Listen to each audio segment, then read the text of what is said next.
with that bad boy tuck. I'ma get it how I'm living, I'ma walk the walk. Outline my lines, I rap through thought. Hold on. The dead horse has a pulse. I was ready to I don't even know what I was ready to do, but Fulham 1, Chelsea 2.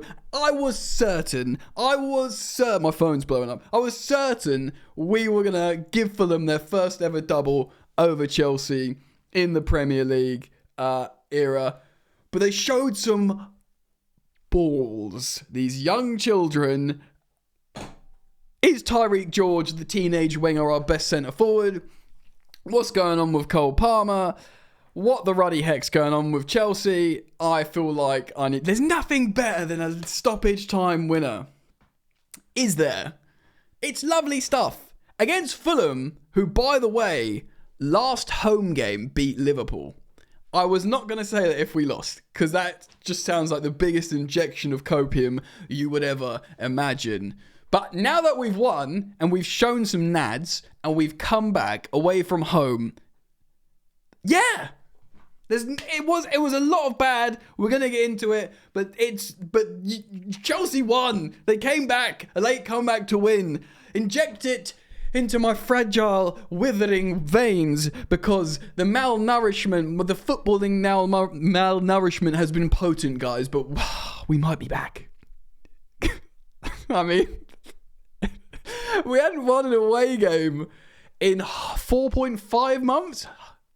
4.5, that's half a season. Literally half a season. Half a season. We hadn't won an away game for half a season. I could just keep saying it. And Fulham just beat Liverpool. Say it again. I'm not happy. I'm very unhappy with a lot of stuff. But if you can't be pleased about this in isolation, then you need to give your head a wobble. Out of nowhere, Chelsea and Fulham's apparently quite a tasty game. I always saw them as the little brothers, like sort of ruffling their hair, eating Victoria sponges in the stands, happy clappers, etc. But they got a bit of bite to them in terms of their support against Chelsea. And it was great. So if you're feeling good, drop a like on the video. If you want to support the content, subscribe, hit the bell. Let's get into it. I'm going to take my sweatshirt jumper off. 1 second, I need to pause. Oh, that's better. That's better. Wow. Let's see what happened. This is SAVER score. Look at this attacking momentum. But you see all this, yeah? The Blues, Chelsea in the first half, despite them scoring. Chelsea in the second half. But it doesn't matter, because this young team hasn't convinced us that they're going to do anything with all this pressure, passing, field tilt, because they panic in the final third. There's no finishing. Oh my God, I'm going to have to do a section on Jackson. And yet you just feel like they haven't got the gonads, the experience, the maturity, dare I say professionalism, which a lot of it's not their fault in terms of just being kids thrown together. But so, I'm very mindful to just be like, yeah, Maresca's tactics are bad, because he frustrates me loads, more of what he's saying lately than what he's doing. I know people are frustrated with Reece James's deployment in the midfield or whatever, but I don't mind the tactics so much. And I was saying on my Instagram, Football Yannick, like the second channel name, I want to sort of see him with a more sensibly put together squad before I fully judge his management long term. And it doesn't do children any good to keep chopping and changing managers. Listen, the great senior teams, again, I said this on Instagram, John Terry, Frank Lampard, Didier Drogba, Petr Cech, Ashley Cole, whatever. They ran the dressing room. They were the titans. So managers could come and go. Standards would stay. We don't have that. We have the teen titans, who aren't titans at all. They're just a bunch of little wussy boys. So constantly changing the manager, you're not going to rely on this squad to stand firm. You need continuity. And although I've not been happy with Maresca of late, I haven't been Maresca out, but I'm very mindful of this situation, yeah? So, yeah, Fulham are a good team, bro. They are. This is how they set up, 4-2-3-1. They've got a better goalie than us. They've probably got a better striker than us. Tete, I thought, was excellent in the back. Bassey, Anderson have a good partnership. Robertson can roast anyone. Lukic has had an excellent season. Pereira is an absolute see you next Tuesday. Of course, the wingers linking up for a goal, and Jimenez used to be good, gets the odd goal. we lined up with our sort of 3-back system. Reece James into midfield, Cucurella tucking in. Of course, when Gusto came on, Cucurella became the sort of 10 and we were better. Caicedo, Fernandes, Madueke, Neto, Palmer, Nico. Substitute appearances, 5 from the Fulhams. Gusto came on for James, who actually came, 5 from us, who all had to come off Tosin, which pushed Chalobah to right back. Jadon Sancho, our form winger at the moment, came on for underwhelming Madueke, and striker Tyreek George coming on for Nico Jackson, and we will give him his flowers because it was his first Premier League goal. He's got a few assists in the Prem. He's got a goal for Chelsea in Europe. He's a teenager. He's played on the left. He's played on the right. Apparently, we're playing him as a striker now, and he's getting goals. And yeah, he deserves immense credit, the young man. So what the ruddy heck happened in this game? Yeah, well, let's look at stats before I walk you through the situation, yeah? Because this is a first half, yeah? First half. They scored, by the way, when they scored that goal, it was at 0.04 XG. So that Alex Iwobi opener, after we were pressurizing. And by the way, before that, we did a really good combination. Nico Jackson literally received the ball on, like, right in front of the goal, but sort of messed up the finish and wanted a penalty that wasn't a penalty. Yeah. And I was fuming because I was so pleased with him to again put himself in a good position, but just to mess it up. We'll talk about Jackson. And then they just transition, score on a 0.04 XG chance, which is just completely low value. But I wasn't like, oh, how unlucky Chelsea. I was like, yeah, of course.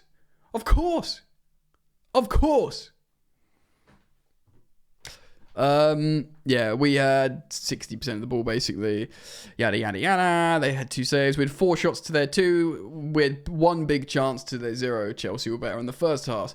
Chelsea were much better in the second half. We were worth this win statistically, possession-wise, field tilt, and everything. Although under 1 XG generated isn't good enough, but 0.22 from them. It's not about the game plan. It's not about like the personnel per se. It's about the lack of trust. Because you can look, all the data nerds that love knocking one out over like game states and numbers, they'll look at that and be like, oh, this is good coaching from Chelsea. They're doing everything right. They're the better team. They've been applied better. But we as Chelsea fans, we've seen this story, this film, this movie. We've read the book 1,000 times. But I mean, we're in the top 5, by the way. If Forest are yet to play, but oh Jesus, I just feel faint. We're somehow in the top 5 on goal difference above Forest. Oh my God, and Villa, we're all on 57 points. Oh my God, it's just sickening, and we've got the hardest running. Let's enjoy the game in isolation. Back to the analysis. So yeah, we had a good few chances, right? Yeah. Marescu got booked. So Iwobi scores that goal, very very low value chance. It goes in and. It's terrifying because that's every Chelsea fan across the world is like, well, season over. We've started well. We've got high pressure. There's that Jackson chance, which him playing the hits, doing well to doing badly. You know, doing the hard bit, but the bit that counts, not doing. Yeah, and then them going and scoring, and we're like, well, that's our season, a microcosm. You know, not really too much more. We sort of push a little bit. Halftime comes, and then we see changes. Gusto for Reece James, Sancho for Madueke, and I do think Madueke has been. I think Sancho deserved the start. I actually quite like the lineup on first glance, but I thought Sancho, because he's got 4 goal involvements in the last 4 games, including an absolute golazzo, that he deserved the start. Maybe he was fatigued. Plus, I don't like Neto on the left. And of course, because he's left-footed and he wants to cut in and shoot with his left foot, like he scored that absolute winner on the turn, yeah. And we do look a lot better in the beginning of the second half. Power, application, yada yada yada, but they burn time down. You know, they got a good manager in Marco Silva. He's sort of seeing the game out. He's not really going for it. He's like, look, we got to do the double over Chelsea here. This would be a massive win. Tyreek George has come on as well, of course, for Nico Jackson, and scores a great. He just don't swear, Jan. He just ruddy takes a pop, low hard drive, long range, gets it. The keeper doesn't expect it. No one bloody expects it. He hasn't caught Chelsea-itis yet. He's like, just going to shoot and score. There it is. Should we go and get another one, lads? Tyreek George is an example of just players that have just still believe in themselves, that haven't absorbed this collective fear as a team, which is, by the way, been a Chelsea problem for a long time. Yeah, I mean, I think even like possibly in the Abramovich era towards the end, I was talking about like this collective fear of inability to score, and they all like freak out. Obviously, we had a much more senior team then, but which is less excuses, really, to be honest. Of course, Tyreek George getting his first Premier League goal, just picking up the ball, running back to the halfway line. Let's go! 83 minutes. Although minutes burn down, they burn down. We get to stoppage time, and you're thinking, it's a nice moment for Ty. I feel bad for him because it's going to be so toxic. It's going to be so negative. It's going to be so bad. And he scored his first Premier League goal, and it was a great goal.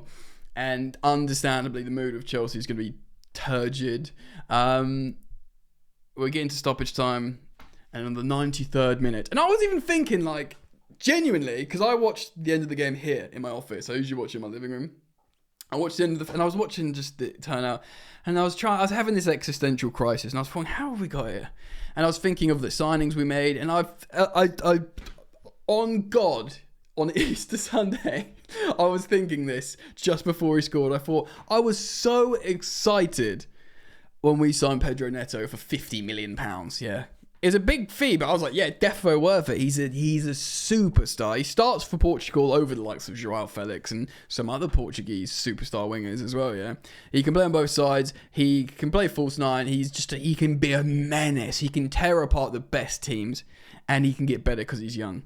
I was so excited. He'd tormented Chelsea and the likes of Man City playing for Wolves, and I thought he was such a good signing. Go back and watch the videos. I was buzzing, and I just felt this sadness, like, what happened?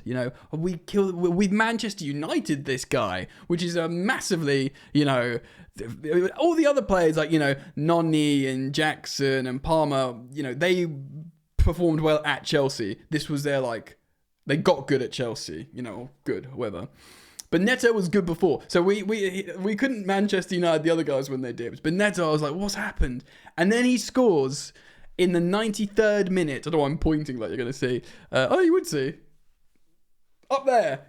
Assist, apparently, Fernandez, which I will never remember. He just turns and lashes in an absolute whipped beast, a golazo. And it's sensual stuff. And I lose my mind. Again, if you want to see it. Instagram, @FootballYannick. Same as the second YouTube channel I have. And I was buzzing. I was absolutely buzzing. So let's talk about player performances then. Ooh la la. I don't think Sanchez deserves much heat, does he? Usually good fun, but he did his thing. Goals prevented, -0.64. Pretty poor. Reece James playing out of position-ish. A good passer of the ball. I'm one of these, because I watched him a little bit for Wigan. I'm a believer in him playing in midfield, but I'm more a believer of it protecting his hamstrings. But I've got no issue with him playing right back as well. He had a poor game here. He played a couple of good passes, but we certainly looked better when the change was made. No reflection on the superstar himself. Chalobah probably better out of the two. Cucurella playing the hits, even fouled with someone at the end. Was it Jimenez or someone? I don't know. Now, Caicedo got the booking.